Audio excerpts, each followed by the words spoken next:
Jela!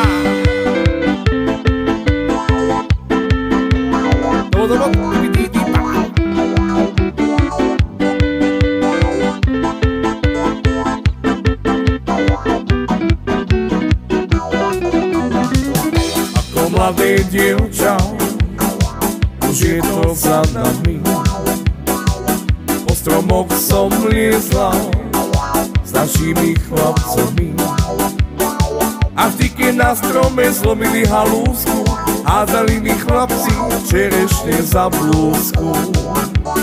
Keď boli zvedaví, čo to mám pod blúzkou, odhádala som ich zelenou halúskou. Ubránila som sa viac menej úspešne. Nikto nesmiel siahnuť na moje čerešne.